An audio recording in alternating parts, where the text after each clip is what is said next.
Norbert's is having a sale on their mini bar. It's 10% off in May. Every living room needs this. Every kid's bedroom, your garage, everybody needs a mini bar in their house. Go to norberts.net for a 10% discount on anything from their store with the code GymCastic May. Norberts are also giving away a $50 Norberts gift card that can be used on anything in their online store. No minimum. Just follow Norberts Athletic on Instagram and like and comment on the post, the giveaway post. Good luck.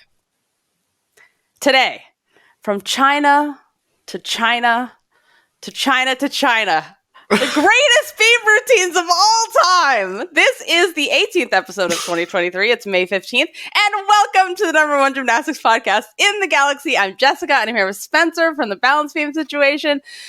Spencer, I want to remind everybody before we start that we have now made the video version of the podcast available to everyone for the big show. Behind the scenes, College and Cocktails, extra bonuses from meets, all of that is always behind the wall just for Club Gym Nerd members to thank them. But the regular episode is available. So when we talk about these routines, you can watch along if you want to on YouTube or on the show page. There'll be a link. But, always audio is first and the most important thing, because this is, after all, a podcast and not a video show. But I do want to mention that you can watch along if you want to. So the focus today is a podcast about China and how they invented beam. Yes. That's end of summary. Can you believe we've never done this episode before? The greatest beam routines? No. It's the episode we've been born to do. It is. As I think we've done segments on greatest beam skills or hardest skills or coolest beam things, but not the routine as a whole and the greatest overall beam workers. I mean, some Soviet gymnasts made it in, but very few. They just made. Well, you have to. That's why we have the 2 per country rule. You have to allow the smaller programs an opportunity to also emerge into finals and have that experience. Yeah, it's nice for them. Lucky little underdog Soviets might get a mention or two. But I want to start. By talking about beam as a concept, because famously or not famously, it is both of our favorite event. If we're ranking the events, beam's number 1. The rest of our lists are different because floor is last on mine. But beam is number 1. So why, for you, is beam the number 1 apparatus? Yeah, I mean, I think part of it is, number 1, it's a stage. It's the one that is really no matter where you are, you're 4 feet above everybody else. And that's one of my favorite things about beam.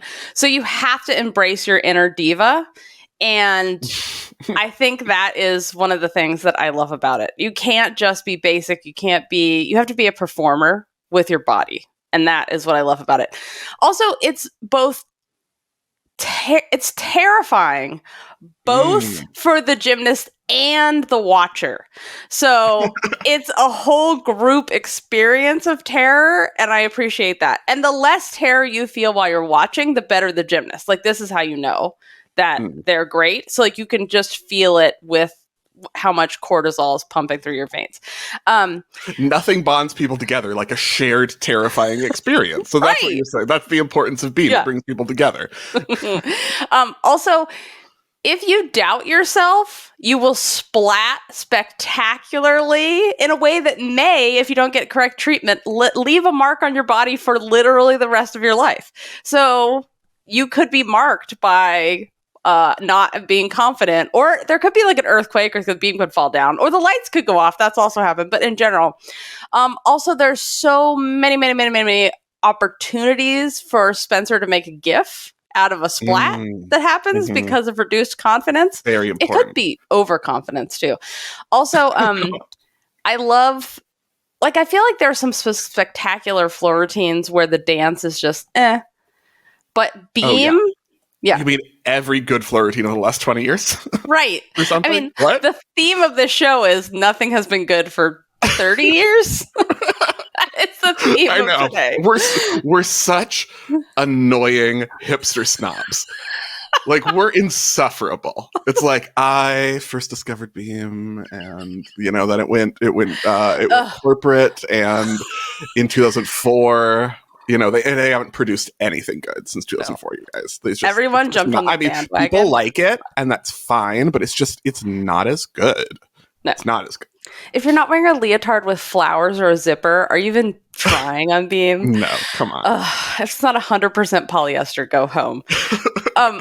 Also, the thing I love about Beam is, so back to the floor. Like, you can have, like, I would say Alicia Sacramone, one of the great floor workers, but, not a great dancer in her floor routine. Like, in life, probably, but on floor, no. And I say that with all due respect to her leaps. It was about presence for Alicia. Exactly. It was about giving, angry, I'm going to hit this. But I think you can't just be an acrobat. You can't get away with that on Beam. You have to be both a great dancer and acrobat in order to make a great Beam routine. Also, Beam is so pretty when it's done well. It's so pretty. That marriage of acrobatics and dance together seamlessly, like it's supposed to be done. If you're not doing that way, you're not doing it right. I don't care what the code says. It's so pretty. That's why I love it.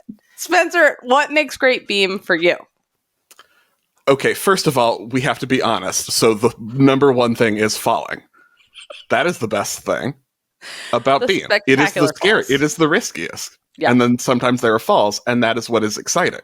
Yeah. I do not subscribe to the notion of like, what I want for this meet is just for everyone to go out and hit their best possible competition. No, that is boring. I would like some people to fall, and Beam is the best place and most likely place for that to happen.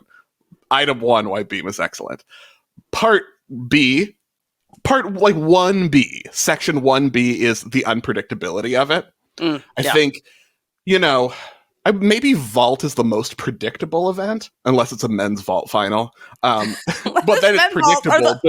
It's a predictable it's predictable splatty. But or a little kid where sometimes they just slide over the top. Yeah. There's no such thing as predictability in a little kid meet. Right. You kind of know, like if you watched a lot of gymnastics and a lot of people's routines, you kind of know what's going to happen and how they perform on most events. Beam is Beam, and it's all predictability, and what you've seen before is out the window, which is exciting. There are also, I would say, like the smallest margins between perfect and disaster on Beam, where it's a toe of difference, and then it's you've finished 10th instead of winning, and that's exciting. And also just generally it has the most aesthetically pleasing angles and geometry.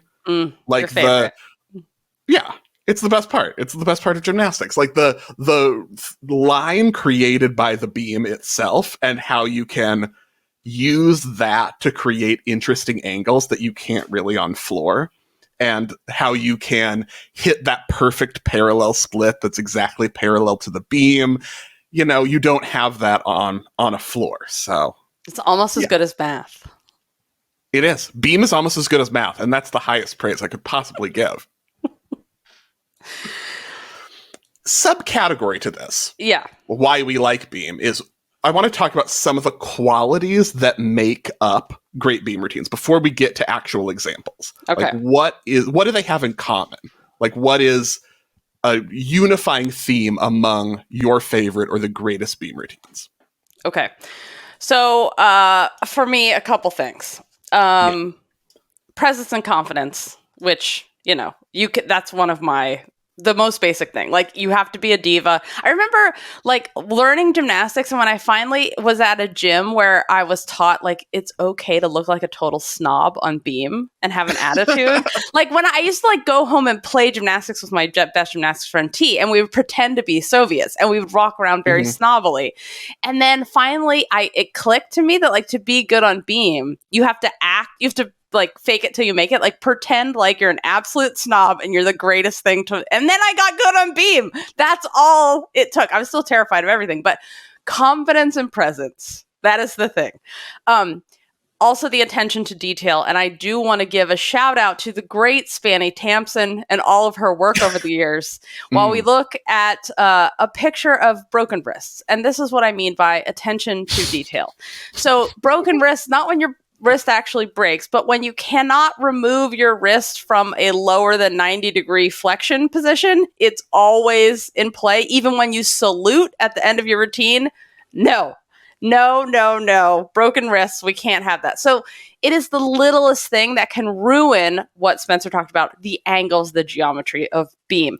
And it's flex feet and bent knees are one thing, but the wrists, if broken wrists, they're not even doing anything hard.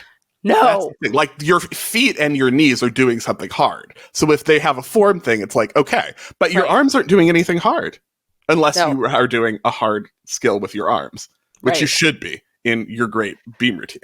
But if you're just standing there, the hands, there's no excuse for poor hands on beam. That's going to be my version of there's no excuse for poor conditioning. Jessica's favorite thing.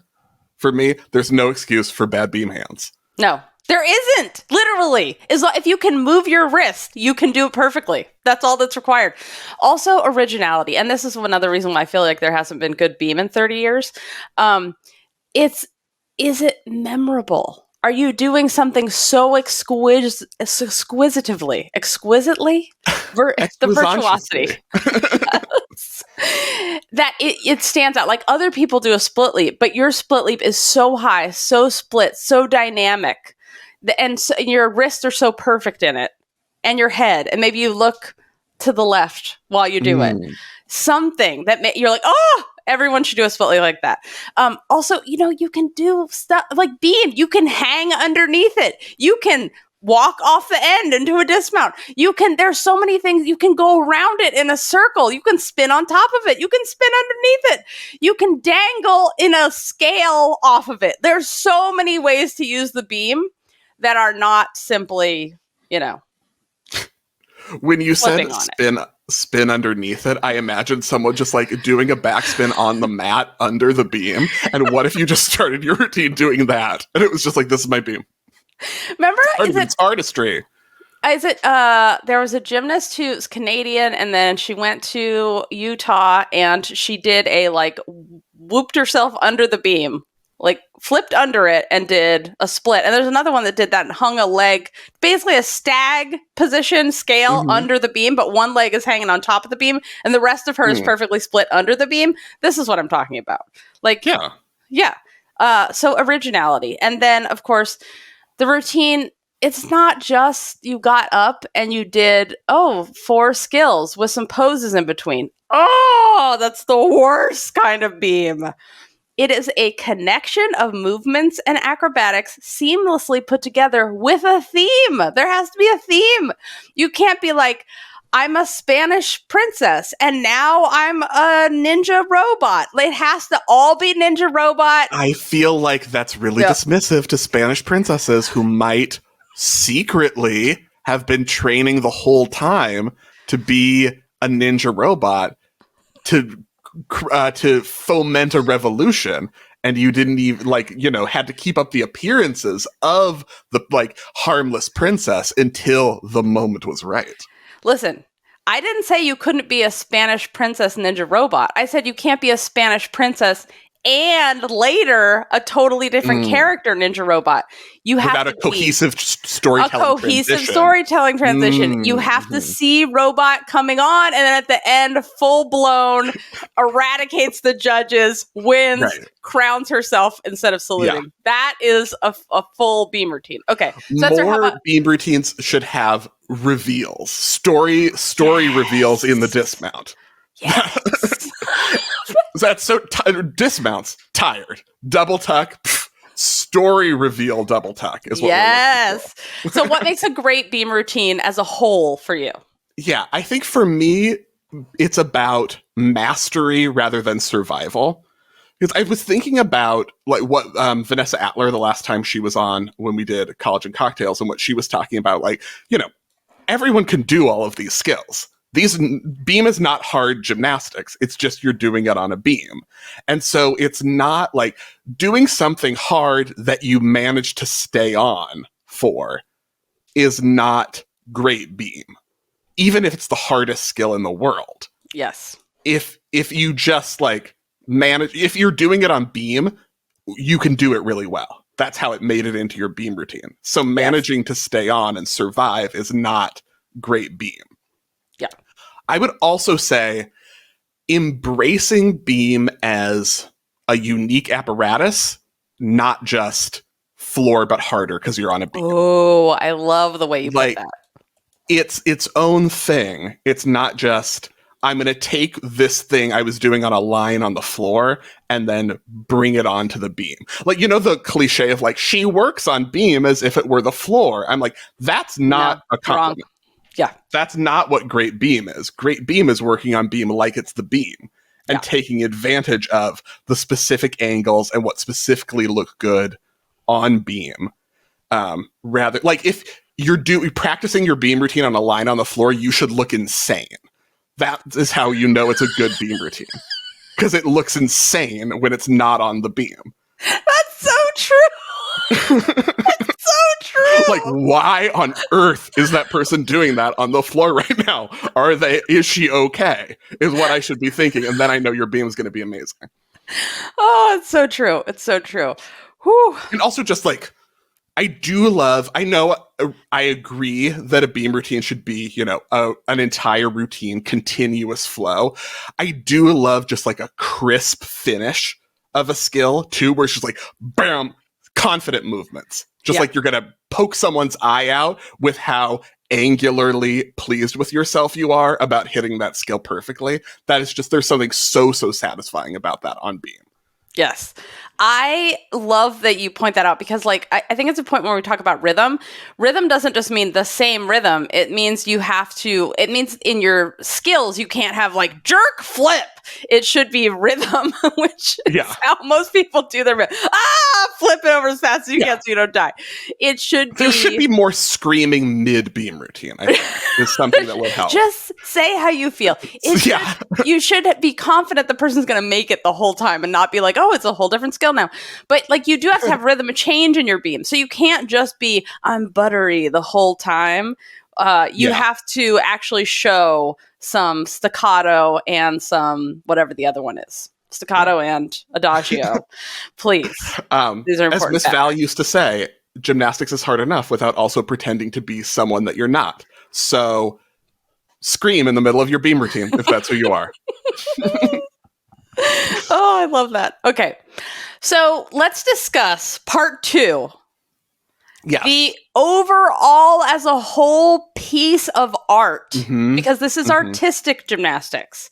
Artistic. Sure as a piece of art, the overall best routines of all time. Now, I'm saying this, but I want to assure you guys that like all the shows that we do like this, there will be a follow-up. So as you're listening, you're probably going to be like, oh my God, they didn't mention, and then throw a fit about how we can't get every great beam worker into an hour and a half, please. So. And maybe we intentionally excluded some people with malice. And then we can talk about that. Why? We excluded them with malice. Yeah. So feel free to send an email to gymcastic@gmail.com and title it Greatest Beam Workers of All Time, because we can do a follow-up or put it in the forum. You idiots is also always a welcome subject line. That's you ruined my day by not mentioning. I was throwing things at my phone listening to this. Okay. So obviously the number one overall best beam routine of all time in order is Young Bo 1990 World Cup all around. Everybody knows this is a fact. The perfect beam routine. Yeah. There is only one beam routine that, in my opinion, in the history of gymnastics should ever have received a 10, and it's this beam routine. Young Bo 1990 World Cup. It is perfect. It's also that one time she hit a dismount, because she did what she does in this routine on the beam many, many times. And then sometimes the dismount was heartbreaking. This time, the dismount is perfect, making it the single best beam routine ever performed, because especially that one arm flick to lay out step out and the height in it, which is perfection. It's magical. Her full twisting swing down, which most people do, and you're like, oh, they broke their pelvis. Oh, they're going to fall off. Oh, that's going to leave a mark. Perfect in rhythm. It's just like air helped her just roll down. She's like the only person that's ever done it, and it wasn't painful. She didn't yelp or have like bloody thighs after doing it. And that's how perfect. And we talk about rhythm. Everything's the same height. Everything's the same speed.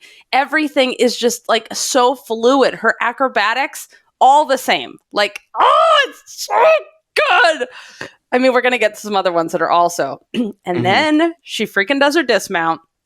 And she has her legs apart, but everything else is perfect. So I don't care that she cowboyed a little, because no one else does beam like that. I would say she landed within a reasonable, like that's a good, safe, hip width apart landing position. Her flipping, I'm talking about. Safe. Oh, yeah. I mean, flipping. Safe is in quotes because it's 1990 and everything was just like, would you like to dismount onto some hard concrete? Right. Sure. Please dismount onto this concrete. You'll be fine. Yeah, there's no one that did a double back that wasn't basically caught with their teeth in the carpet, essentially, on floor or beam, teeth in the mat.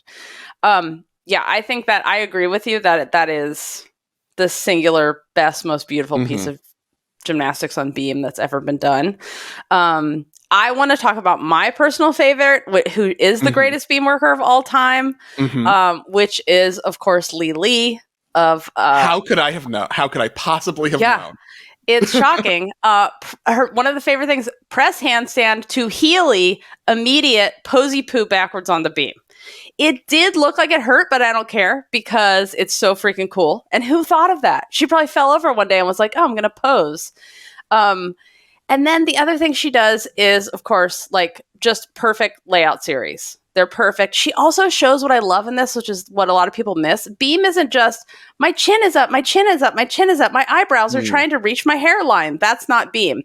It is that you have a contraction of your spine and an extension of your spine. You must show both of those things. It's not all extension, extension, extension, extension. That's boring.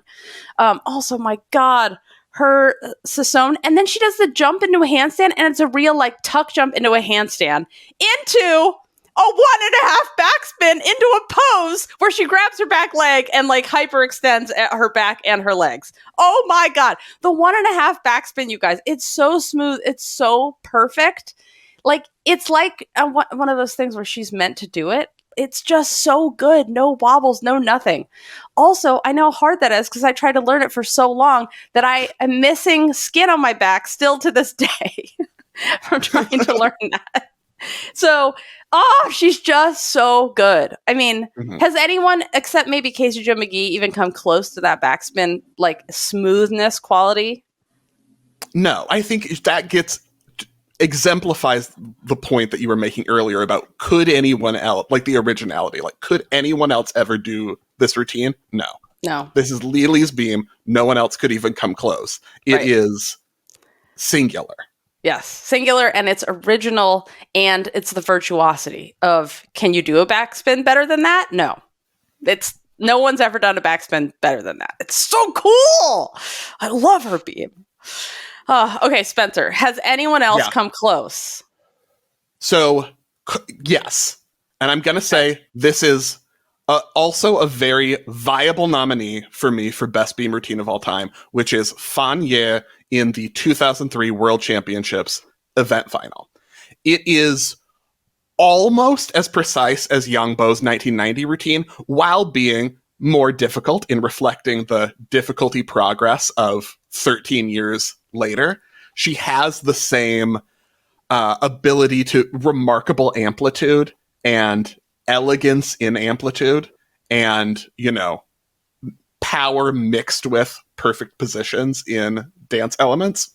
And, it's the only difference is like, there's maybe some things you have to take for balance So it's not like, one of the the 110 that I think there is in gymnastics history. But other than that, it is, exceptional, especially considering the difficulty she does. And I'm going to say something controversial in that I kind of think that her Yang Bo is better than Young Bo's.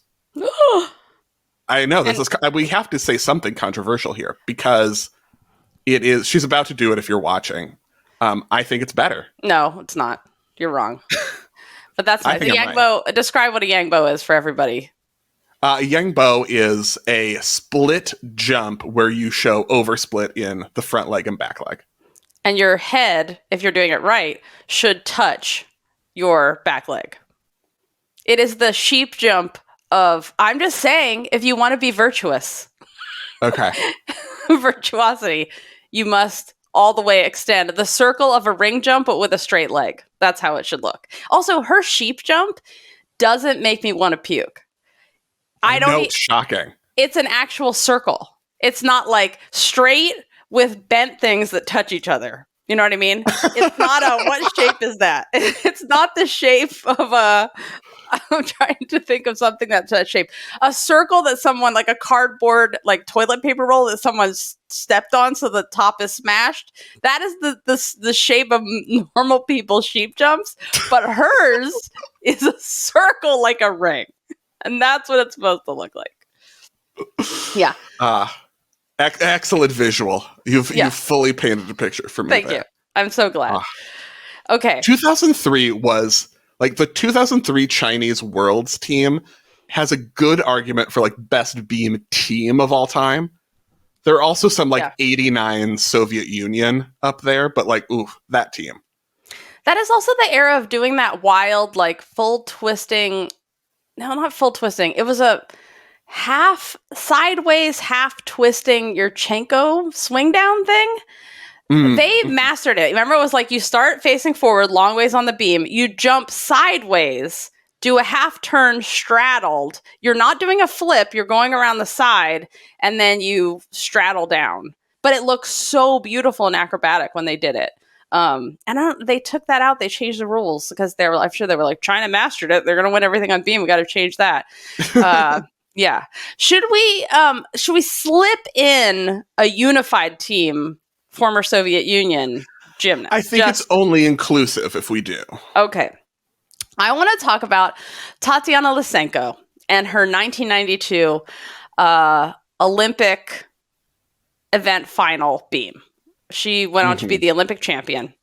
And she does one of the things I love on beam, a one-arm handstand in straddle, which is so pretty, and flick of the wrist after she finishes it. She's like, I'm holding it. Boop, flick of the wrist. That's what we're talking about doing it to the most, showing it that you are amazing. Then she does back handspring 1,000 layouts in a row. Three in a row. What happened to the 3 layout step outs? I know, because they changed the stupid rules. Because they were this isn't fair to people that can, take up. Because basically you can't allow people to do it and do a million layouts, but then be but we're gonna take a deduction if you gainer it. That's not fair to people of all heights.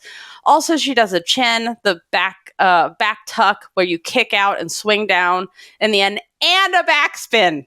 I mean, it's only a baby backspin. I'm sensing a theme here, Jessica.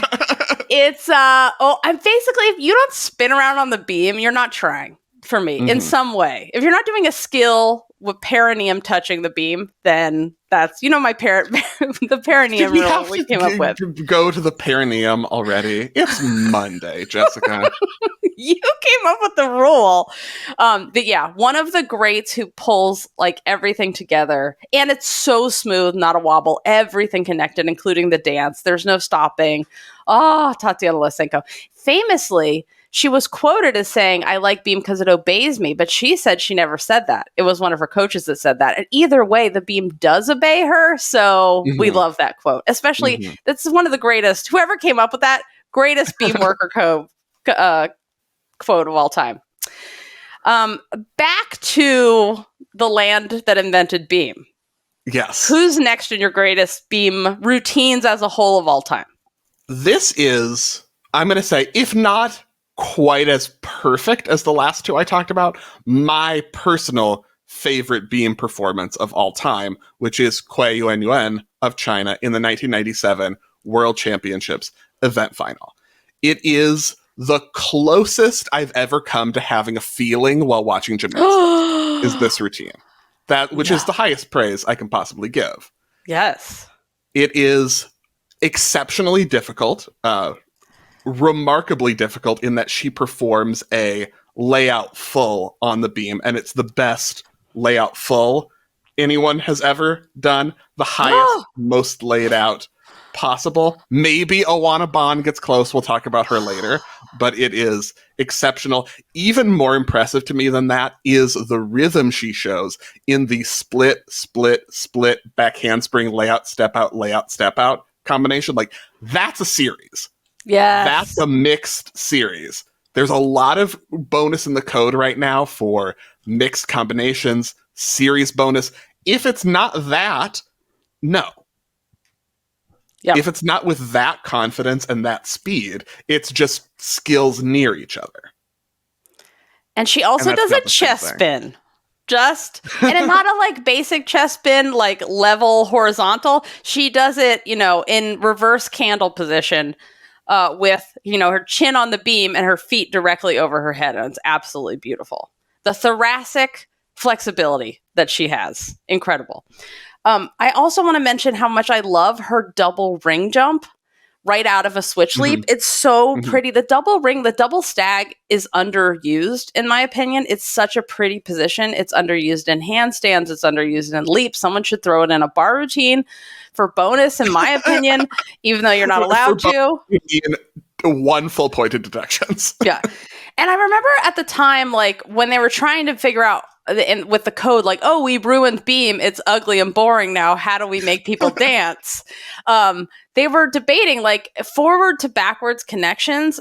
They should really be a rebound. It shouldn't be you just don't stop moving, because that's a bunch of crap. She illustrates how you can do Sasson, immediate punch into your backward series. That is the only thing that should get credit. I really think that while I love the way that the beam has evolved to value acrobatic and dance skills almost equally, or at least in the 2016 code it did, I disagree with the connections. Connections should be a rebound.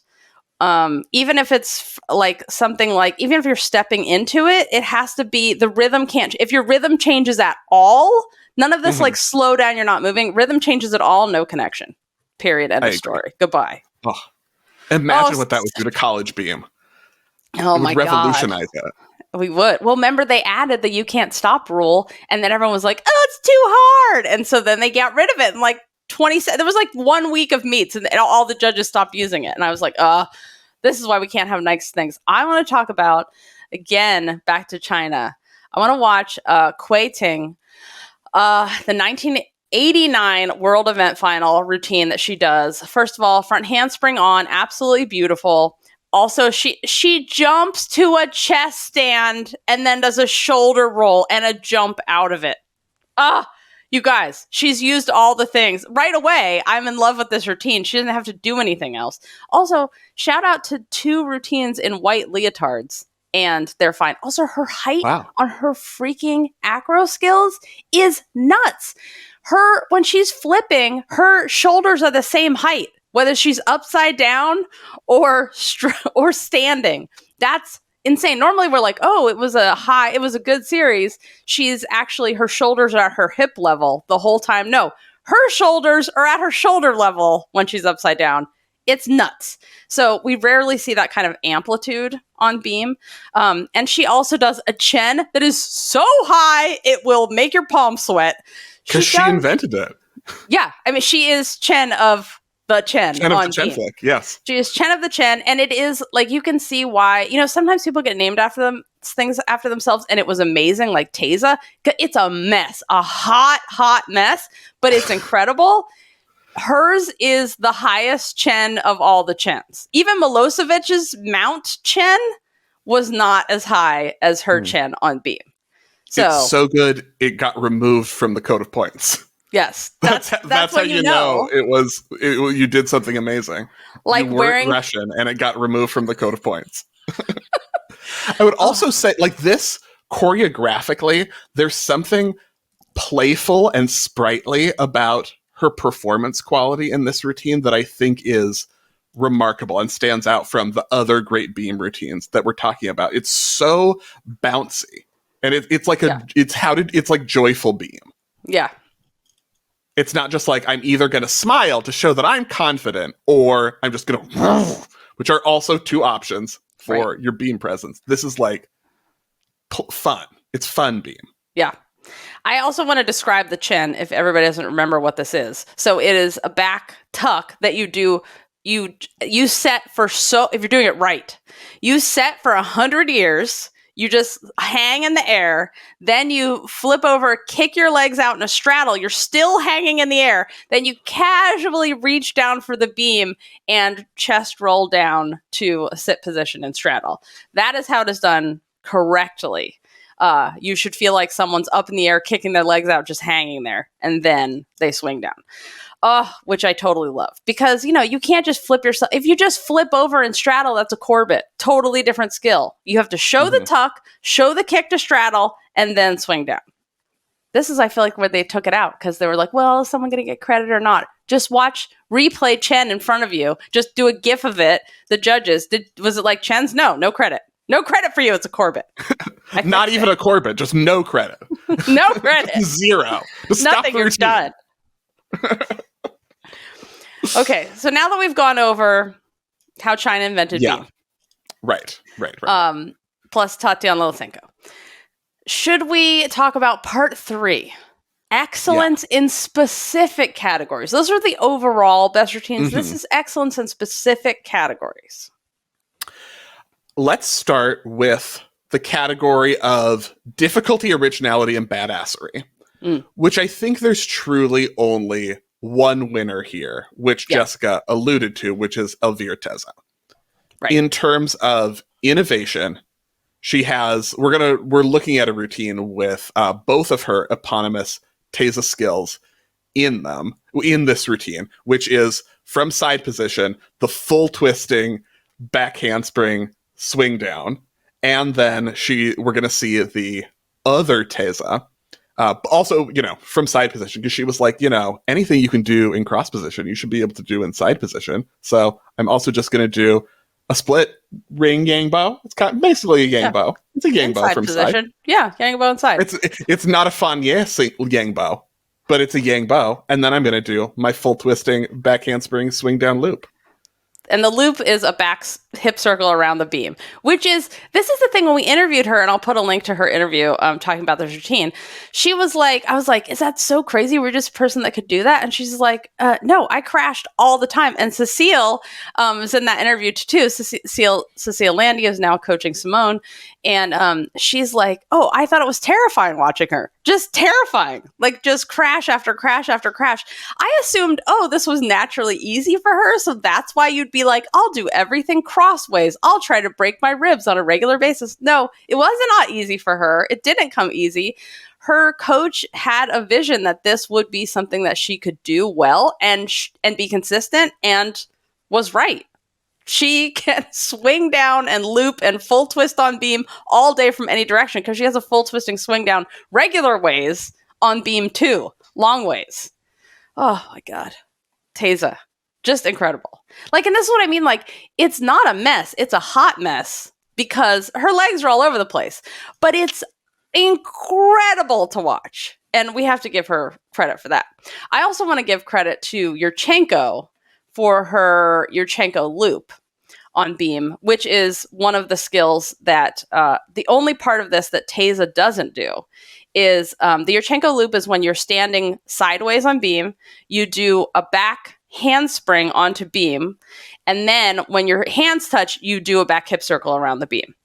And it is the thing about that I appreciate about the way Yurchenko does it is, like, yes, her knees are bent, because I don't know how else you can land back on the beam with your hands, because you have to gainer it. But she makes the back hip circle really pretty, and she bends her knees in like they're not like cowboy, ow, my back can't bend. So shout out. It looks intentional. Yes, exactly. It's a pretty way of bending your knees, an intentional way. Another badass, insane gymnast I want to give credit to is Betsy Hom, who has, as far as we know in the history of college gymnastics, she was the first gymnast to do a full on beam. And she does here a back handspring into her full. And it's messy, but like for the age and the time, it's exciting to watch Betsy Hom. And yes, it is Betsy Hom whose parents, whose mom would later give birth to these twins who are really good at gymnastics. And Betsy Hom also did it as a step out. And it's wild, but she twists so fast. This is the thing. She doesn't have a ton of height, but she twists so fast. It's just, it's incredible to watch. I mean, I think she's one of the fastest twisters I've ever seen. And she lands very erect in her landing position. It's not like she's twisting fast and then like eating a toenail when she lands with her face touching the beam, which is, I don't know how else to describe when you land. Like it's a decent step out. Like you wouldn't know that she did a full before it, is what I'm saying. You know, nose hair touching the beam, eating a toenail, when your face is close to where it's not supposed to be to land something. So those are pretty badass. Those are badass women of beam. Badass women of beam. I would like to transition to the badass hands of beam. Because we talked about the importance of hands. Hands are just as important as feet on beam. And I think the best hands in the history of beam, also an option for overall all-time best, would be Olga Mostupanova at the 1984 alternate Olympic Games. This is the most pristine routine in a number of respects, but the thing that I think stands out the most for me is the attention to detail, the extension, the hands, the feet, the presentation. It's just like, this is, am I elegant? I'm elegant. This is what it should look like. And, back handspring and noti, which we've been talking about a lot lately. Yeah. Olga Mostapanova's back handspring and noti is like, it's the hot item for spring. If you don't have an Olga Mostapanova's back handspring and noti, like you're not trendy. I like her wrists and fingers are constantly changing. Even though she does an arm circle and her wrists and fingers go through 4 different positions. They are in connection with the skill and the motion and the theme of her routine. Like at one point she does a little, who are the dancers in Spain who clickety clack? Or is that Argentina? Flamenco. Is that Spain? Flamenco dancers? Yeah. She has a flamenco dancer pose and her wrists and fingers do that correctly and then move on throughout. Like her beam. This is why everybody needs to start with ballet or some version, you need to start with ballet hands and learn how to move your hands correctly, and then you can learn gymnastics. Like, this is one of the important things. Also, so that's from the Olomots is how it's pronounced. Olomouc, I always said it, but that's the alternative Olympic Games that the Soviet Union had when there was a boycott, and you can see why, had the Soviets been there, there's no way Mary Lou Retton, who did a great job and hit her routines at the 84 Olympics, there's no way she would have won had the Soviets been there. I want to talk about one of my favorite gymnasts of all time, Courtney McCool. And I think she actually got better on beam in college, but we're watching her 2004 national championships beam routine. And I just think she is one of those precision gymnasts where everything is exactly as it's supposed to be and exactly in the correct position. And one of the things about this is her hands and feet look like they are longer than her body because of how she uses it. Like they look like they're disproportionate to her body because of how she uses them. They're not actually disproportionate. It's the use of her hands and feet as extensions of the dance. Does that make sense? It looks like she has puppy feet, but she doesn't have puppy feet. You know how puppies have like feet that are too big for them? They haven't grown into them yet. She just puts her arms down and she turns her wrists over as she puts them down. I mean, And the thing is, it got even better when she was in college. Like, go forward 5 years from this, and her beam is even more beautiful, even more precise. This is what I love about watching these gymnasts do college gymnastics, because their craft is honed. And she did that head spring, handspring mount too, which I totally love. Never an actual triple twist, unfortunately. No, got to get rid of that dismount. Yeah, we gotta. That was the most controversial. You got to go back in time 20 years and fix this routine. Yes, if there's anything we learned from her coaches, is that they will try to cheat a skill the whole time and be like, "Well, the judge is supposed to give." I mean, this is their staple. Take that out. She's not gonna make beam finals. No, we're leaving it in. Okay. I would like to talk about some of the best beam routines in terms of changing the game for everyone. Which, first of all, I would say 1972 Olga Korbut Olympic event final, beam routine. When she's at the 1972 Olympics, debuting the back tuck, debuting the swing down, which, as we have recently talked about, there is... Nancy Thies also did the back tuck at those same Olympics on beam. There is unnamed gymnast from 1968, which Uncle Tim discovered that may have done the Korbut swing down first.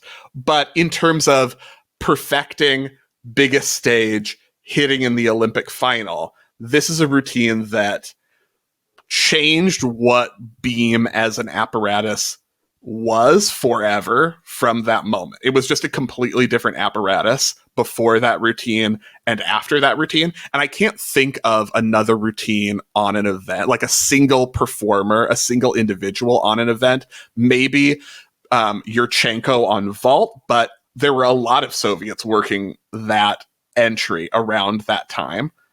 So I think like Korbut completely changed beam. Yeah. Yeah, I agree. And it's also, as we learned, Jans, was it Karen Jans from East Germany? A doctor, and out, by the way, too. After her career was over, she came out. So another great lesbian in gymnastics history. She, I think, also did it in the same Olympics. We just went over this like 2 weeks ago, and I can't remember now, but it was like Olga was who everybody was watching. And even though there are other people that did these skills, Olga was, the first and the magical. She did them better. Yeah, she did them better. That's the thing. Because like Jans went earlier, but Olga was, was the whole package. And we're talking about the whole experience of beam. Like even with Teza, we're talking about how you're like, holy shit, the entire time. And with Olga, you were like, you gotta like grab on. You gotta find something to hold on to before Teza went on beam. Yeah. I think the only other person I would say who comes close, and it's not really that close, but in the same style, would be Sana's 2016 Olympic event final beam championship routine, in terms of taking what everyone else is doing on beam and being like, that's not me. That doesn't work for me. I'm going to do a completely different style of routine that you didn't think was possible in this current code day and age, that's so like you find the one way to hack the code and then everyone does it because it's the best way to get your bonus, that it didn't seem like it was possible for a gymnast to have such individuality on beam and do such a find a way to create a routine that specifically works for them in the open-ended code era. And Sana Wavers did that in 2016 and said that you can have a completely different style if you're as good at twisting as me, which no one is, but it's there as an option. Turning, I would say. Turning.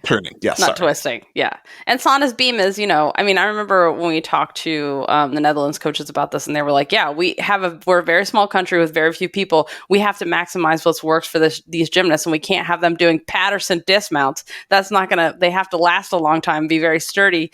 We have to hack the code. And they were like, oh, connect every leap and turn to a relatively simple acrobatic skill. You get bonus up the wazoo, and that was genius. Super hard to be consistent. Crazy hard to be consistent. But it's also crazy hard to be consistent on a Patterson dismount unless you're Carly Patterson or Allie Racer.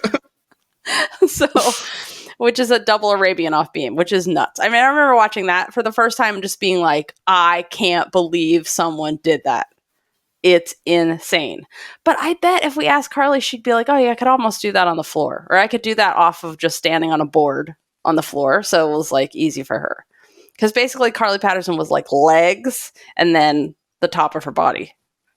That's how she was proportioned. She was just like, there's like one of those, where those action figures you can pop the parts on and, like interchangeably. Yeah. Mm-hmm. She had everything. She like the opposite of Gru from Despicable Me. All legs. Okay. I want to get to the most important part of this, which is the rolling and spinning champions. But first,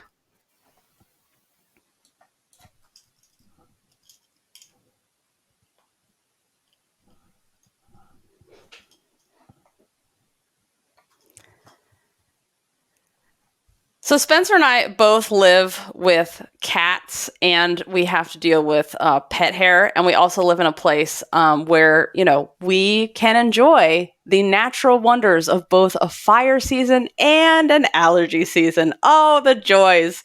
According to the EPA, indoor air could be 2 to 5 times more polluted than outdoor air. And in some cases, it could be 10 times more polluted. I relate to this fact because I have lived in a place like that in college when we had 13 roommates and the mold would grow on the windows overnight. So yes, it was great, you guys, super healthy. So I also think that the air quality inside is super important because, my poor cat, Obi-Wan, suffers from asthma. And he has a little inhaler and he hates taking his inhaler and he gets asthma attacks. It's horrible. So like during fire season, we have to be really careful of like not opening the windows, making sure there's no ash and stuff like that. So I want to talk about a solution to this, which is the Air Doctor. It's an air purifier that captured the attention of many outlets like CNN, Money, ABC, and more.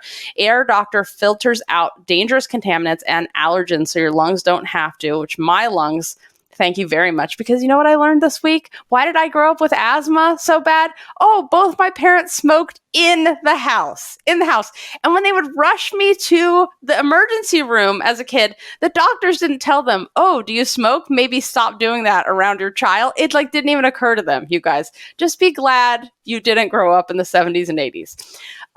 So I'm glad. I don't want my poor lungs that are so damaged to have to filter anything. So Air Doctor uses an ultra HEPA filter that's been independently tested to remove 99.9% of tested bacteria and viruses.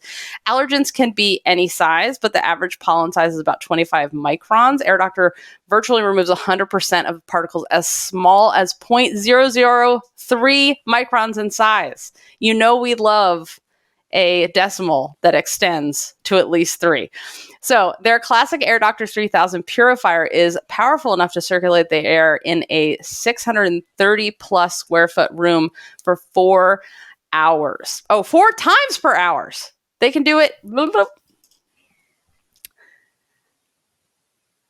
The classic Air Doctor 3000 purifier is powerful enough to circulate the air in a 630 plus square foot room 4 times per hour.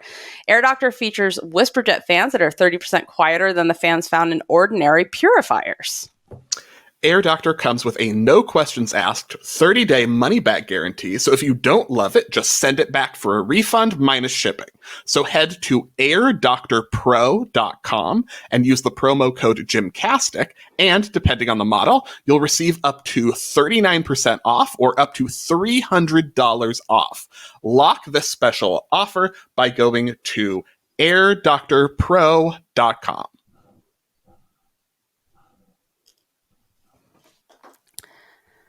I assume that's what the end of that was? Yes. Okay. Now for the most important segment of Gloriously Wonderful Beautiful Beam, and that is rolling and spinning champions. My favorite. Besides Lily. Yes. Who we already covered Lily. Yes. Because she is one of the greatest total. And this is the other thing. To me, you have to work the whole beam. You have to work above it, on it, under it. Under it. Crosswise. Next to it. Yes. Diagonal ways. Forward, backwards, sideways, upside down, straight side up, holding things. If you don't have a handstand and a scale, also, I feel like those should be in your routine. I mean, I want a requirement for working in a diagonal plane now. Yes. I mean, there is a dance requirement, but a skill.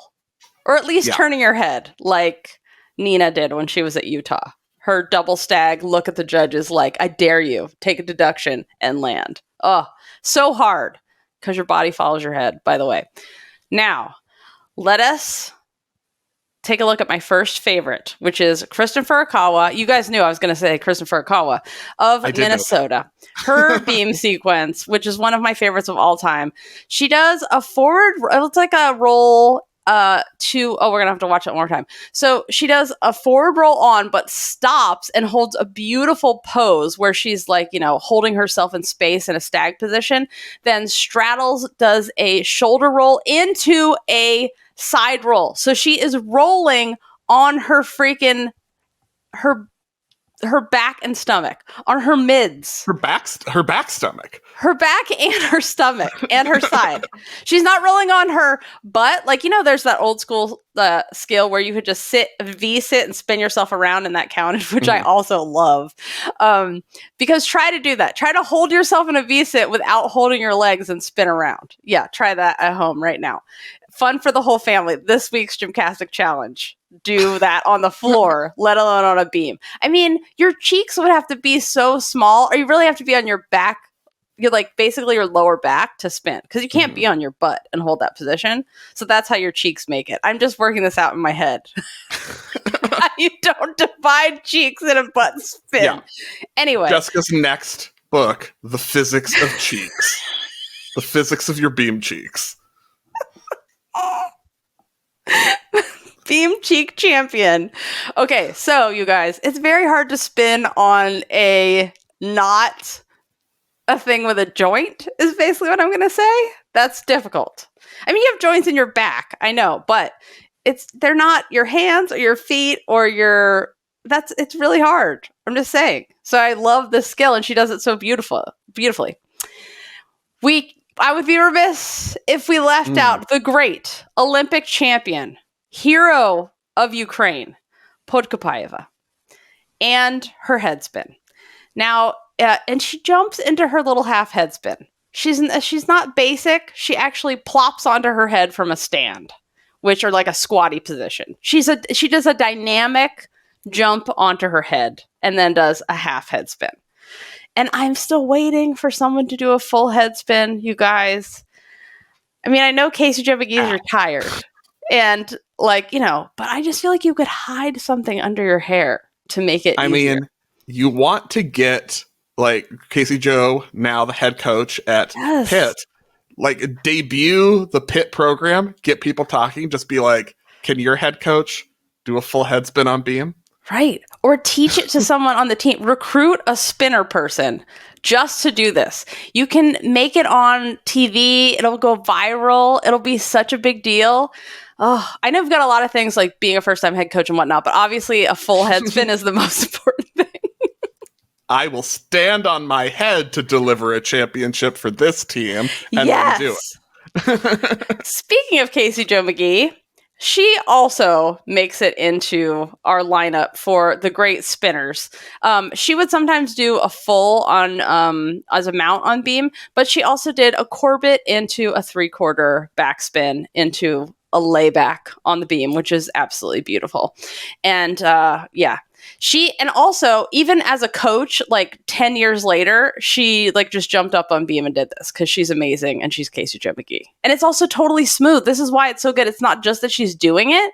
There's no stopping. Corbett immediately no stop backspin, which is helpful because you need to get some momentum going with the backspin. So will we ever see a 1.5 backspin again on beam? I don't think it's worth it right now. So no. Even though right now, as of 2023, the new code allows a rolly spinny in place of a full turn. Everyone hates a full turn. Yes. A backspin is especially really hard, me. full turns are just like, they're such a blah throwaway. Unless you're doing a double turn or a back turn or a Y turn, something interesting, an arabesque turn. Like, why not just roll over on your sides? The Lili is a D skill, so that's valuable. But, combinations are queen. The only thing that matters is what you can do into and out of it. Yeah. I mean, this is the thing. You could do a Corbett is a perfectly reasonable thing into it. Yeah. Because you get that momentum and I would give that legs. combination credit if they're giving these meals of like eating dinner in between your skills combination credit, but That's the thing. And also head spin. So how are we going to do a connection, a back walk over into lower yourself? That's how are we going to get the... Let's figure this out. And the Lili in the same sequence is what you want? I mean, ideally, but one or the other I'd be fine with. So you could cartwheel into it, but it's not a whole skill. So what's a moment? I mean, you could do a back extension roll. Okay. Back extension roll into full twisting head spin. Yeah. So you back extension, you do your full back extension roll down. So basically the same, any kind of swing down skill. So then you're going to roll back into a headstand and then spin. Because you're going to have to wind it up. I don't know if anyone, yeah. We're going to need Casey Joe McGee to workshop this and get back to us. Yeah. Let us know. Okay. Now, one of the all-time greats in the speed and ease category. Mm-hmm. There are a lot of categories that we could put Oksana Omelyanchik in for her amazing beam work. But I think one of the things that's most remarkable about her beam routine is how she combines fluid, thoughtful, deliberate beam with ease, and I guess it's deliberate and fast are sort of contradictory, but somehow it's both. Like, it's smooth but fast. And we kind of either tend to assume that beam routines are like quick, harsh, bam, bam, or like flowy. And she is fast and flowy in a way that is particularly interesting, remarkable, different than even her contemporaries. And she did, a forward roll directly into a Corbett, once again, without eating any dinners in between those skills. It was just like, done. This is easy. No snacks were consumed during that. I guess it's like, even her little, like, it's not a chasse, but she has a little hippie skip, a hop, skip, and a jump. Not a hippie. There's no hippie. Skippy, hop, skip. Oksana Omelyanchik, who invented the hippie, skippy, hop, skip. I think that's a really accurate description. It's a quick little boop in her. It's like she does long skills that are split. And then she also does a knee spin, which I appreciate. But then she takes a moment. Tempo changes. The adagio and what the other one is. Quickie boops. What's the other one? You've put in like five different Italian words.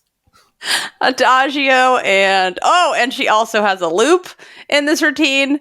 Thank God she doesn't have a wolf spin. Anytime I see people do a one... I know, we've been so trained. She gets into kind of a wolfy position in this routine, and we just assume that's going to be a wolf turn, but it doesn't have to be. As Omelyanchik showed you, you don't have to. Yeah. I think that routine is so beautiful because of the tempo changes, and also her toes are always pointed. Is she on her highest toe? Yes, always. She's higher than her highest toe. She looked at her highest toe and was like, keep up. It is the like change in tempo that makes this routine so good, because it's not just once. It's not like, I have to fulfill a requirement. Vegas hands, spirit fingers. It's not that. Mm-hmm. It's that she actually does it with her whole body, which is like they're trying to reverse engineer beam code now. And the thing is, like, before it was like understood it has to be dance with acrobatics in it. And now they lost it to acrobatics so much that I don't know how they're going to reverse engineer it. They should just show everyone pictures of the Soviets and Chinese from this era and be like, that's what we mean. Do it like them. And also you have to have ballet. Now we've missed ballet for 20 years in gym, so now add it back. You need a choreographer, you need a ballet coach. One can only hope. Yes. Okay, so we have next, I would like my favorite, Jessica, because this is really your wheelhouse, I'm going to say, which is maybe we'll say break the beam level, confident, aggressive confidence. Yes. We're just like, you have subdued the beam. Yes, you lassoed it with your whip and rope, and you have it is now under your control. And let's start that with the champions of beam aggressive confidence with Catalina Panor, the one and only dominatrix of beam. Yes, the 2004 Olympic final, where she became the Olympic beam champion, I believe, is so aggressive. Now, do I love her style? Not necessarily. There's a lot of arching, thoracic arch with your head sticking out is her style, which isn't aesthetically pleasing to me. But do I love her aggressiveness and her confidence? Yes. Oh, like, this is what I mean about just walking on the beam and be like, I'm the greatest beam worker that's ever lived. Like, you have to feel like that to be good on beam, or you have to express it with your body, even if you just fake it. And like the thing is, like, obviously it's lacking dance. It's just a bunch of acrobatic skills at the same time, but at least she does a full turn with a straight leg instead of being basic and just putting it on her ankle. But it is so aggressive. It's like there's so much chalk flying off the beam. I think that is the thing about it that I love. She also does she does a back dive half turn into a handstand lower down, which I enjoy. She does do choo-choo train Romanian arms, which thank God those are out of style now. I believe they finally died. And then she does it again before her dismount. Oh, I mean, she is on the Olympic stage. You have to show. You have to pay homage. Yeah, yes. Yeah. But, well, this is what we're saying. It doesn't have to be you wouldn't have put this routine in your overall best beam routine category, right? But you would, in terms of fulfilling excellence in a specific area of beam, no one reaches Catalina Panor in terms of domination of the beam. Yeah. Except maybe the greatest gymnast of all time in every category, including eyebrows. Yelena Protonova. Oh, Protonova of Russia, who basically decided not to use her hands almost in everything after a wrist injury. Oh my God. Front tuck onto the beam, then jumps to a handstand swing down. Also does such aggressive beam. It's like she would smack this beam in the face if it was a person and then stomp on it. But elegantly in a way that is theatrical and makes you want to watch. That is the thing about her. She's done 25 skills already, and the beam routine has barely started. Also, the flying chalk. The flying chalk, so important in these aggressive beam routines. I'm going to say the thing that's most impressive to me in this routine, which I kind of just noticed right now watching it, is when she does the Shushanova down to her, front support on the beam early in this routine. She does it so aggressively. She gets rebound. She gets like hip rebound, and like she could connect out of it, like more rebound than most people get in her acro series. She gets from like pelvic rebound on that skill, which is I didn't even know was possible. Also, her variety of skill is something I really enjoy. She's doing sideways skills like the Shushanova. She's doing full twisting skills, backwards, forward, sideways, all of them on the beam, above the beam. But what I really like about this routine is how she's so aggressive, and she does her double front and sticks it, because obviously she shaves her eyebrow, she sticks her double front off beam. Protonova, everybody. And you have to be aggressive if you're doing a double front on beam. Otherwise, you will literally die. So, but what I like about her is that she did a full turn.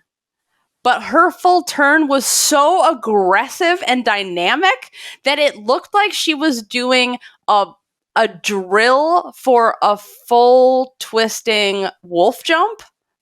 backwards, but she just never left the ground. That's how fast and aggressive, like her prep for it was like a jump, but it was just a turn because it's so fast and so aggressive. And she's like, eat my chalk. That's what she would be yelling if she was yelling during that routine. Oh, Protonova. You can see why Kyle Schufett always said that he was afraid of her. Mm-hmm. Yeah. You should be afraid of gymnasts. Like, yes, if other people are not afraid of you, you're not doing it correctly. Yeah, exactly. The intimidation beam factor is, this is the thing about beam, why I love beam so much. It's like, it is my measure of a great gymnast. It's like when people say you can tell how confident a gymnast is by how high they pull their leotard up. This is how you do how you do beam is the measure of your aggressiveness. Mm-hmm. It's the measure of you as a gymnast total, like how confident are you in yourself? And I feel like it boils down to like, why do you do sports? Especially as a woman, confidence. This should be what you get out of it. Even if you never make elite, whatever, you should be a confident person and you can go out and do something alone on a 4-foot stage. Maybe a 10-foot stage. Maybe in front of the whole world and become president. Okay. There is perhaps the most important quality or category for all of beam work that we haven't touched on yet, which is eliciting a moan from Kathy Johnson doing commentary. A full Kathy Johnson.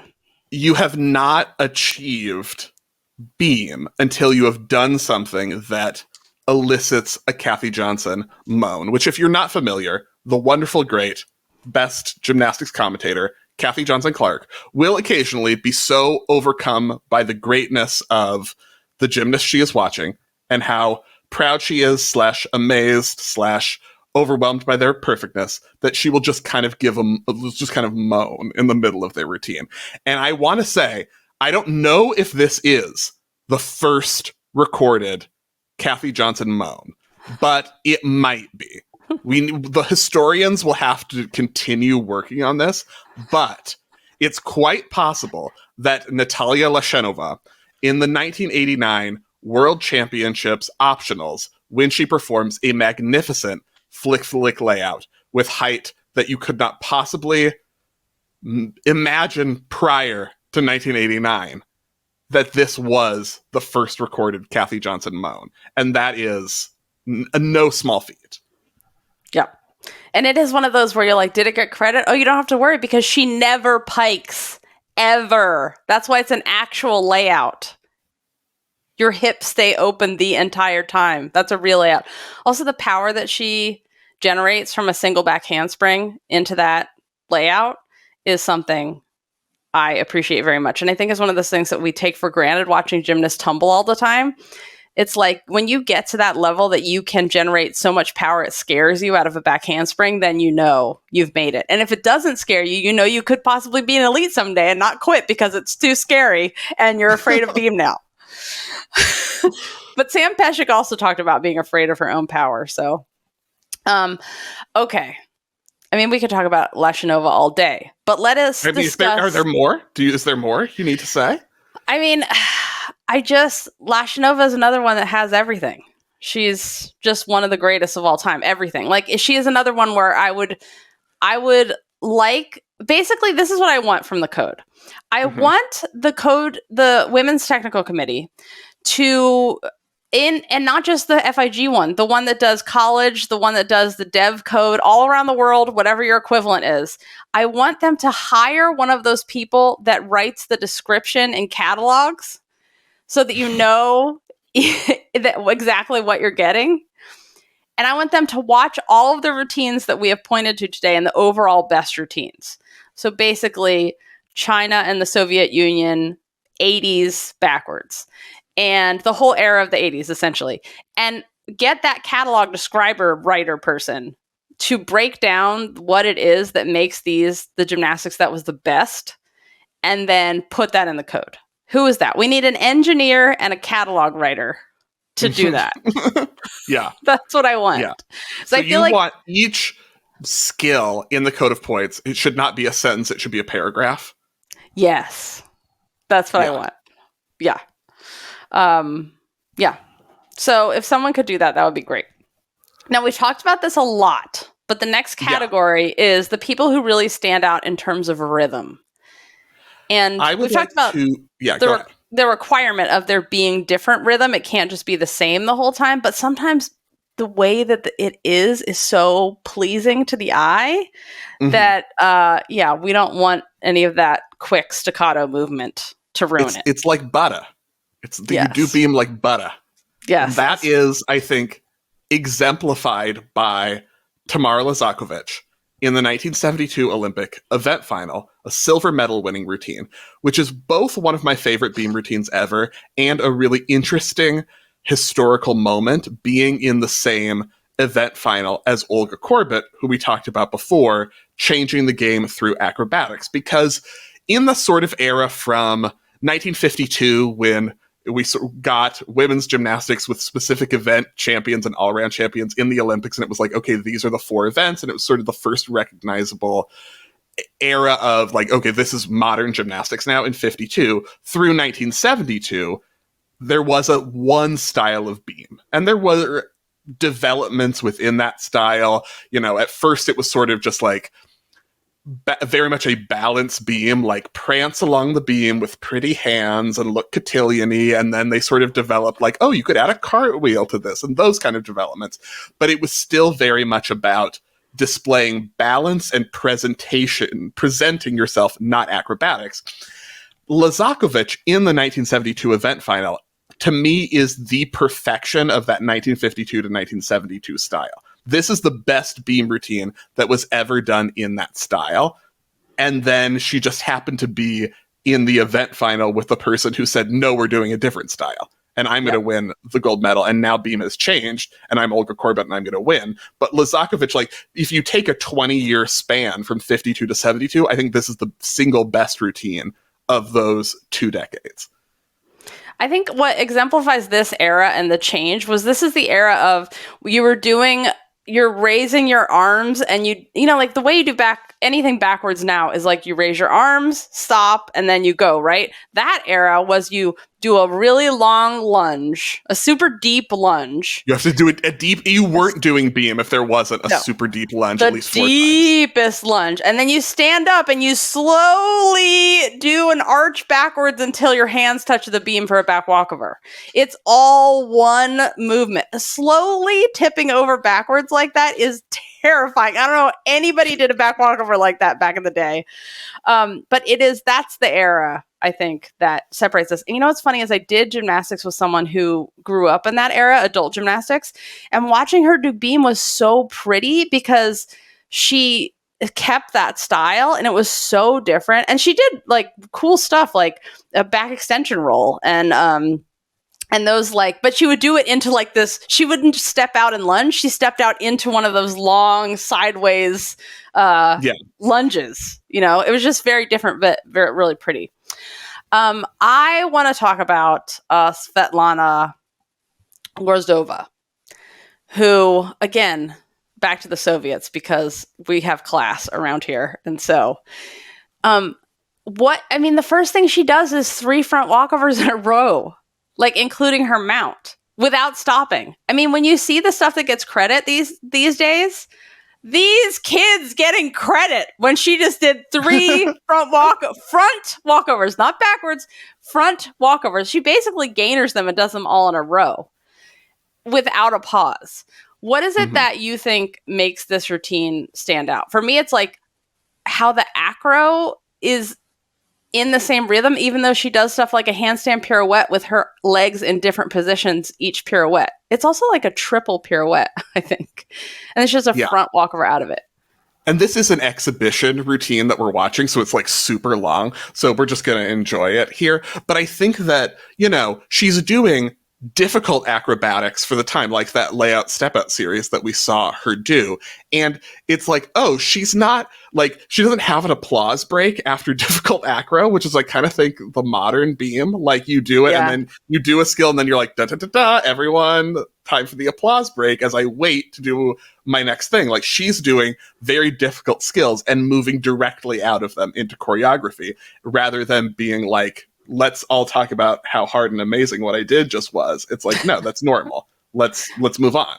Yeah. What have you done for me lately? Oh, I'm going to touch my head with the back of my foot in a press handstand. That's what I've done for you lately. And then look sideways. This is the other most important thing. Looks sideways. This reminds me of, I watched this, I worked at this gym where the owner had these VHS tapes from a gym that had gone to Dynamo in Moscow and taken their class 3s, level 6s to train there as like a experience, and oh my God, they couldn't even the American kids couldn't even do the warm up of the. Of course not. So this is probably post Soviet Union, but they couldn't even do that. And they showed their training, and they had 2 beams, full length beams, butted up against each other, and they would do series down 2 beams together. On floor, they would just do as many layouts in a row as they possibly could. So it was 15 layouts in a row.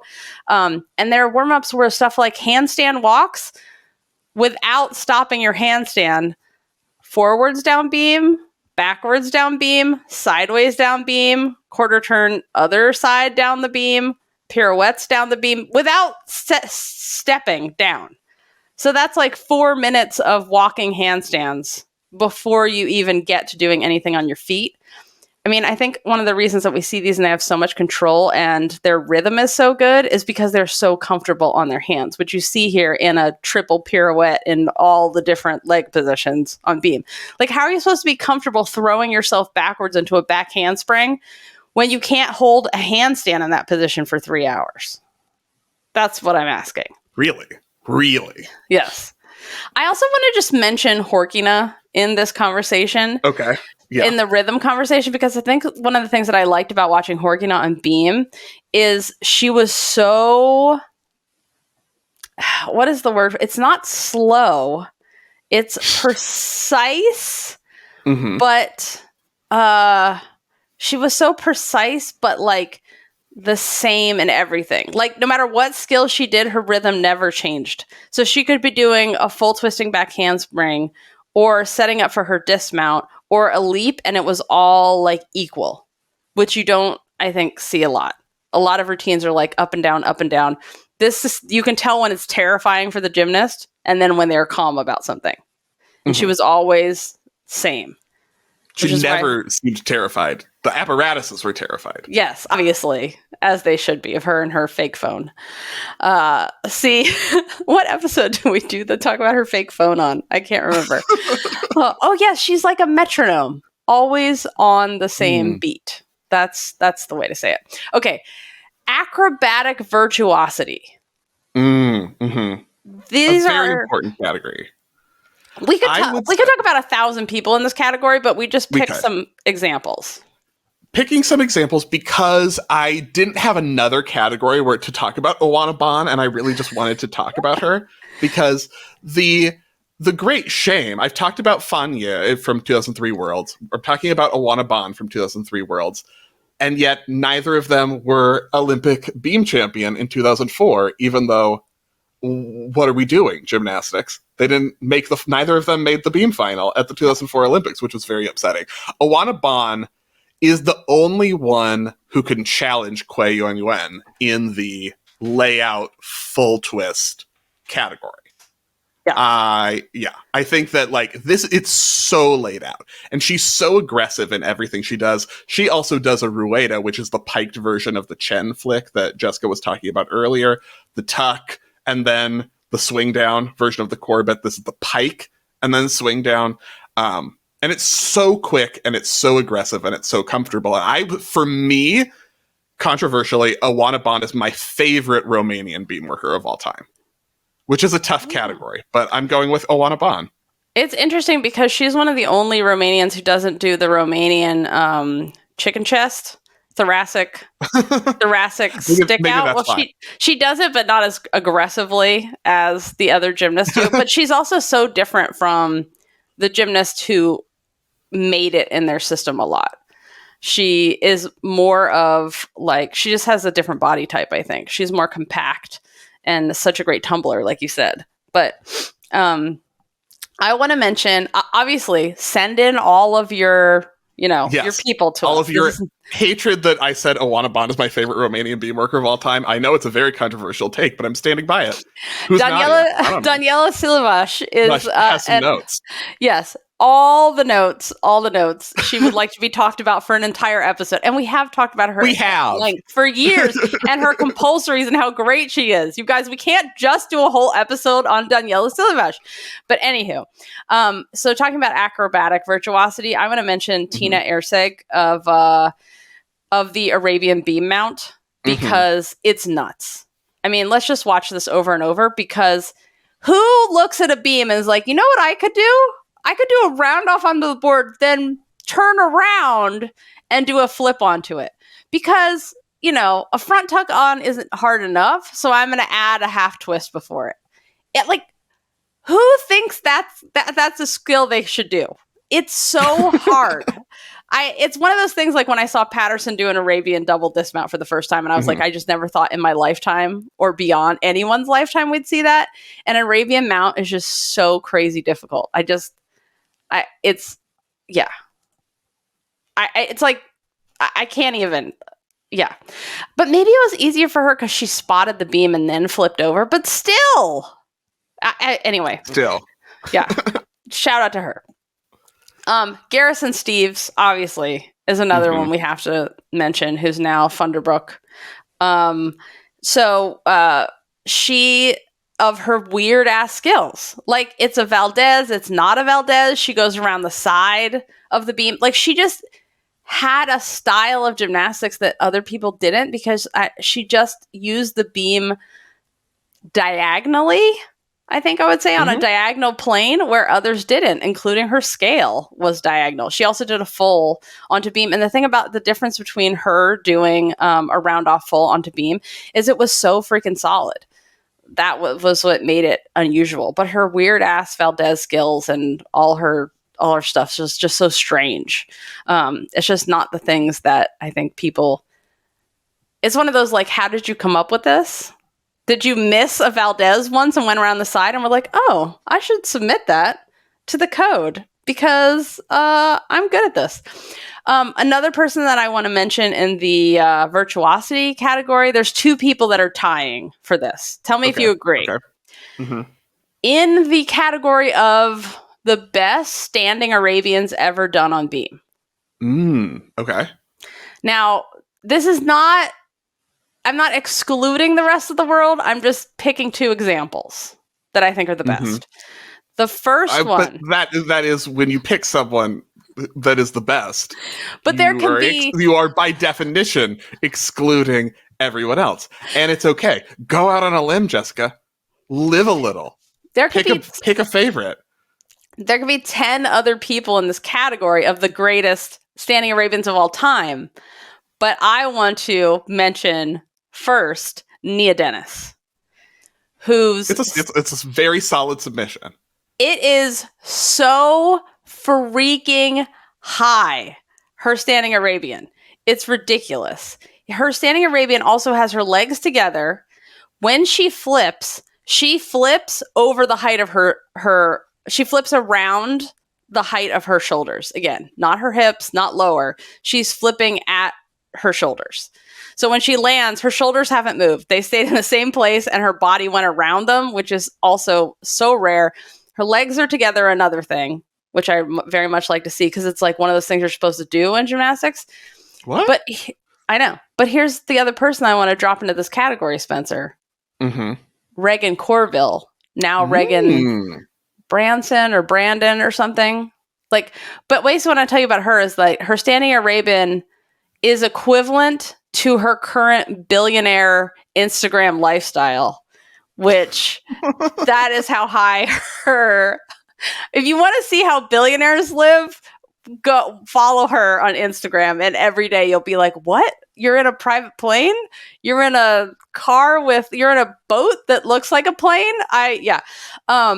Her kid, every outfit is like a custom made old timey Louisiana, like with the, what is it called when you sew names into things? Pin, the olden times they used to do it in a circle, a thing with a circle.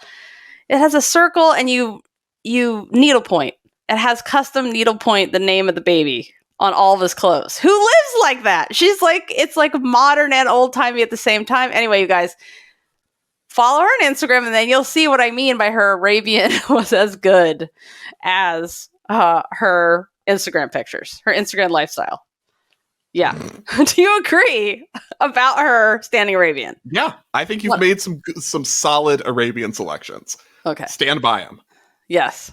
All right. So obviously there's many people that we can add to this category. So we will do a follow-up episode as we always did, like we do with our Mythbusters episodes. There's 4 of those now. So if you have an overall best routine worker that you want to submit, it's not Yangbo, it's not Li, it's not Lysenko. So if you want to be wrong, if you're confident being wrong, which is a great quality to have, be confident. It's okay to be wrong.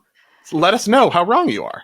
Don't send us any single skill nonsense unless it's for the category of like badassery or changing the game or rolling or spinning champions, speed and ease, aggressive confidence. That I enjoy very much. Aggressive confidence, rhythm, acrobatic virtuosity. We're open to those, but I'm sure there are others that can fit into our overall best routine category, but make sure they are equivalent to Yangbo and Li, or don't come at us with that your nonsense if they are not on that level. If they pause once in the routine, we're never going to read a letter from you again. Your emails are blocked. Period. Done with you. So before we go, is there anything else that you would like to say? We've kind of touched on this in bits and pieces. How do we get present day beam routine back to the level of Yangbo 1990 World Cup? So, on the one hand, I feel like it starts with gyms investing in having an actual ballet coach. And it doesn't have to be ballet. It can be jazz. It can be anything that teaches you to keep your shoulder down, stand up straight, reach from the elbow first, and use your hands. Whatever that is, it's fine. And turn out from the hip. There are other forms of dance that do that. But how do you incentivize people to do that? You have like a dance team in your gym, and if they don't like gymnastics anymore, they can go dance. Introduce them to all the things, I guess. It has to be, people really have to lose because their aesthetics suck. And so far they haven't done that, even though they're threatening that. Like, you'd think the US would lose everything right now. We would just be losing right and left. But the US isn't being punished for not having those kind of routines, judging wise. So that has to really happen. Don't even get me started on floor. We have to really see it.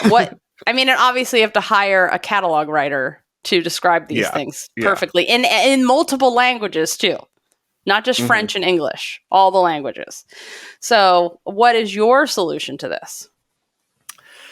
I think that the biggest problem right now is the specificity of the code of points in certain respects, meaning that I think the enemy of performance is a very specific requirement, because then everyone fulfills it in the same way. So I am not in favor of the way the current code, for instance, requires like sideward choreography in a sideward plane as a way of trying to facilitate artistry, because that's too specific. Like, you don't have to have complex sideways choreography in order to have an interesting beam routine. You have to do something interesting, but they'll add something very specific, like that, or like the era of the one-legged stand before the tumbling pass on floor, because you can't have the same pose. It's like everyone's solving that in the same way, and so fewer requirements is sometimes the way to go. Broader requirements, and feel that way about skills too. Like, connection value permutations are too specific, and so there need to be more ways to fulfill everything, artistry wise, skill-wise. It has to be more open, and there have to be more possible solutions to the problem of how do I get a good score. Yeah. I mean, I think I agree with that. Oh, it was Katherine Dunham technique is the style of ballet mixed with Caribbean dance. It's a ballet base, but Caribbean technique that I think is a great match for, like, you don't want to be basic and boring, but you need ballet. Bring in someone that understands Katherine Dunham technique. I just feel like the thing that made gymnastics like this in the past is I feel like people knew they had to give an artistic impression or they would get scored like crap. And now no one's worried about that because they don't get scored like crap. So yeah, that's what I feel like we need to solve the problem for. Which, so basically, if the judges start taking every artistic deduction, I mean, I guess you have to weigh the artistic. The problem is, how do you do that without then getting back to all of the problems with scoring in this era, like corruption and giving 10s to things that are bad? Well, I guess if we look at the beam checklist, right, we just need for the artistry deductions, the checklist that's in the back of the code. I think the artistic performance, like everything as a quarter, is at 1/10 now. They need to be like 3/10 or 5/10. They're just too low. Because even if you get all the deductions, 1, 2, 3, 4, 5, 6, 7, 8, 9, 10, 11, 12. So it's a point and 1.2. It should be like 3 points. Who isn't getting 1.2 in deductions? Right. Everyone is getting 1.2 in deductions. So yeah, it needs to be more between like around the 3-point range is, I think, how that would work. And the pauses. If you pause, 5/10. The gymnasts in the 80s were doing double flipping dismounts and they didn't pause. You don't need to pause. If you have to pause, maybe you shouldn't do that dismount. You should have to watch Svetlana Grozdova's beam exhibition from 1978. Have that on during the beam routine that's actually going on live. And if they're not fulfilling the rhythm, then it's a deduction. Oh, do you pause when Grozdova didn't in 1978? Deduction. Yeah. Yes, that's the thing. Like, it's not, the gymnastics is not, there are single skills that are harder, but the gymnastics is not harder. I would argue there are some dismounts that are harder, but even a full twisting double back was being done in the 80s. So, on beam. So, it's like, you could still die then and nobody had to stand at the end of the beam for 10 seconds. So, yeah. All right. So, if you have ideas for us on how to fix the code, or if you know of a gym that's ever taught Katherine Dunham style technique, I would love to know that too. All right, so we will see you guys on Friday for Behind the Scenes, the show that we do every Friday, which is a Q&A live show, and you can add it to your favorite podcast player so you don't have to log in, but you can also join us live if you want to. That's every Friday at noon Pacific. We will see you guys there. Thank you so much for supporting us, you guys. I read some statistics today that we are actually have more people logging into that show than some of the very, very big, giant podcasts that have like a private show, like private podcasts. So you guys are making our dreams come true. Thank you so much. Let us know of ideas that you have for making this kind of content and better, and who you want us to feature on the show. And we will do that. And thank you so much for being here. Thank you for your support. We will see you on Friday at noon Pacific. Until then, please remember to take off on gay, split on rights, Lily for life, and we'll see you on Friday. Thanks for listening.